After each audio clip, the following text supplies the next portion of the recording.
নমস্কার, Bengali kitchen ব্লগে আপনাদের সবাইকে স্বাগত। আজকে আমরা আরেকটা নতুন ভিডিও নিয়ে চলে এসেছি। দেখুন, চলে এসেছি কাঁঠাল তলায়। আজকে আমরা এঁচড় কেটে এঁচড়ের একটা রেসিপি আপনাদের সাথে শেয়ার করব। আশা করব শুরু থেকে শেষ পর্যন্ত আপনারা আমাদের সাথে থাকবেন। আসুন আমরা ভিডিওটা শুরু করি। দেখুন, গাছের একদম নিচ থেকে ওপর পর্যন্ত ভর্তি এঁচড়। মানে এটা কাটি। হ্যাঁ কাটো, বৃষ্টি হচ্ছে, এঁচড়ের তরকারি দারুণ হবে। টাটকা টাটকা এঁচড় কেটে রান্না।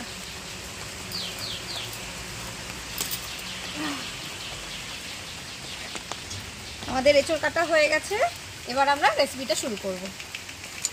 আসো মামি।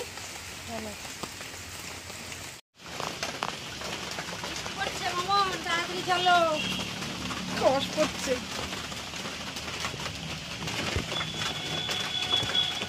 প্রথমে আমি এঁচড়টাকে কেটে নেব। একটা ছোট্ট টিপস আপনাদের সাথে শেয়ার করি। এঁচড় কেটে সাথে সাথে যদি জলে ধুয়ে নেওয়া যায়, কষটা কিন্তু অনেক কম হাতে লাগে। আমি তাই জন্য এটাকে কেটে নিয়ে জলে ধুয়ে নিয়ে আসবো।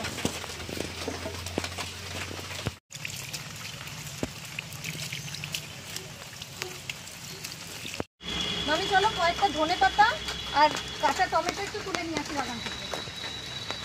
এই টমেটো তুলি কাঁচা কাঁচা। বাবা কত টমেটো হয়েছে দেখ রিকু, এই দুটোই থাক। গাছটা অনেক বড় হয়ে গেছে, আমি ধনে পাতাগুলো একটু সাইড দিয়ে ছিঁড়ে ছিঁড়ে নিয়ে নেব। এবার আমি এঁচড়টাকে পিস পিস করে কেটে নেব।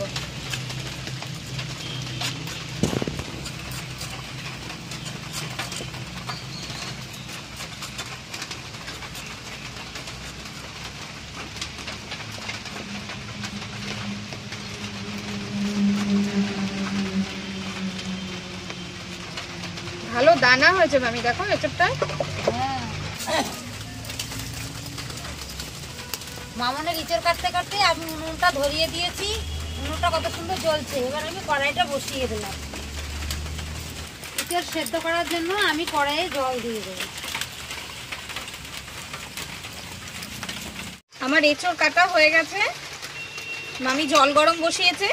এবার মামি এঁচড়টা তুমি ভাপিয়ে নাও, আমি ততক্ষণে এঁচড়ে দেওয়ার জন্য যে মানে যা যা সবজি প্রয়োজন আমি একটু কেটে নিই। জল গরম হয়ে গেছে, আমি একে একে ইঁচড়গুলো দিয়ে দেবো।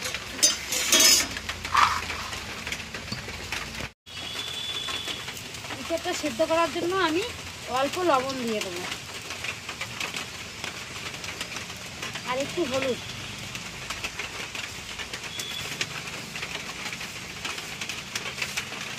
আর সামান্য সর্ষের তেল।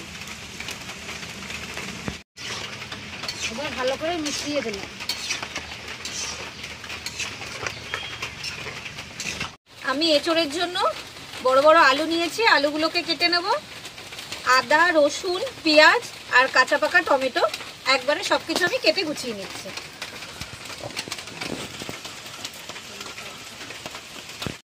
ইঁচড়টা ভাপানো হয়ে গেছে, এবার এটা আমি নামিয়ে নেব। আমার সব জিনিসগুলো কাটা হয়ে গেছে, আমি কেটে পরিষ্কার করে ধুয়ে গুছিয়ে নিয়েছি। কড়াইটা গরম হয়ে গেছে, আমি এঁচড়টাকে ভাজার জন্য দিয়ে দেবো কড়াইতে পরিমাণ মতন সরষের তেল। তেল গরম হয়ে গেছে, আমি এবার ভাপিয়ে রাখা এঁচড়গুলো দিয়ে দিলাম।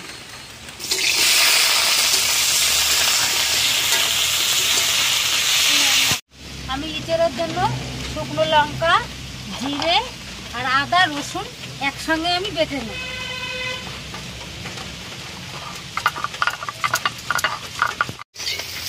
আমার এঁচড়টা ভাজা হয়ে গেছে, আমি এবার এঁচড়টা তুলে নেব।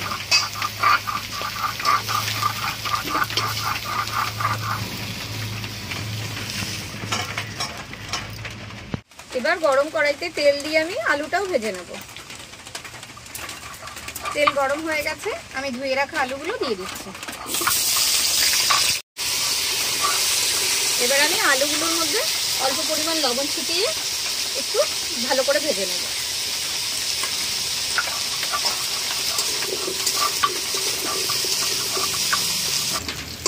আলুটা ভাজা হয়ে গেছে, আমি এবার ভাজা আলুটা তুলে নেব।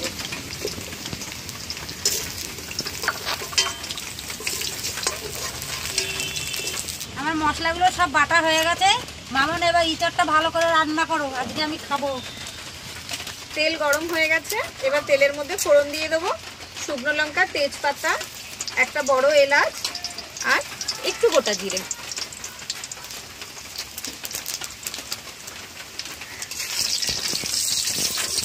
দিয়ে দেবো ধুয়ে রাখা ধনেপাতাগুলো।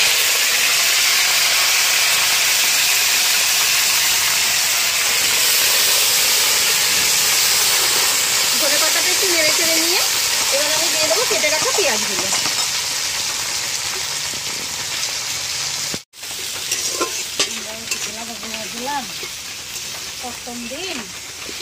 আমার পেঁয়াজটা হালকা হালকা ভাজা হয়ে গেছে, আমি এবার এর মধ্যে কেটে রাখা কাঁচা পাকা টমেটো আর কাঁচা লঙ্কা চেরাটা দিয়ে দেবো।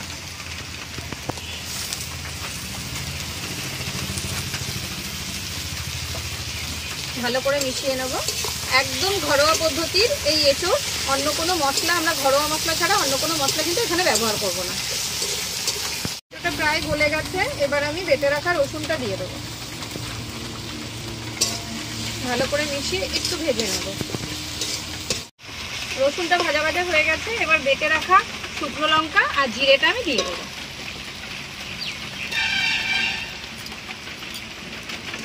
ভালো করে মিশিয়ে আমি একটু কষিয়ে নেব। এবার দিয়ে দেবো বেটে রাখা আদা, স্বাদ অনুযায়ী লবণ আর পরিমাণ মতো হলুদ।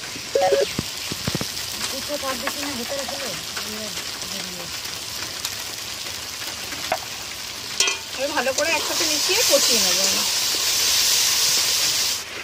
আমি এবার এই মশলার মধ্যে ভেজে রাখা আলু আর এঁচোড় ঢেলে দেবো।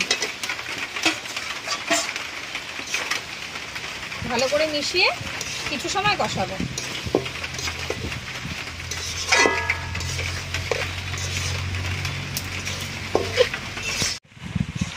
আমার এঁচোড়টা প্রায় কষানো হয়ে গেছে, আমি এবার এর মধ্যেই দিয়ে দেবো গুঁড়ো গরম মশলা, দিয়ে অল্প একটু সময় কষিয়ে পরিমাণ মতন জল দিয়ে দেবো। এঁচোড়টা পুরোপুরি কষানো হয়ে গেছে, এবার দিয়ে দেবো পরিমাণ মতন জল।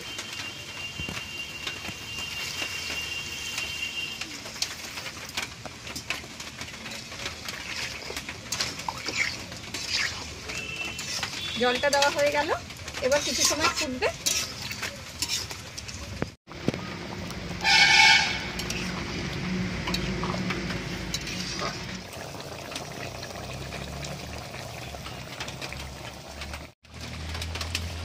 আমাদের ইঁচড় রান্না হয়ে গেছে, এবার আমি এটা ঢেলে দেবো।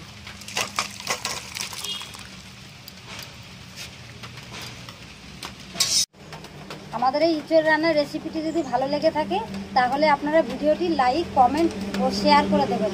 আরও নতুন নতুন রান্না দেখার জন্য আমাদের এই ছোট্ট চ্যানেলটিতে সাবস্ক্রাইব করে দেবেন। নমস্কার।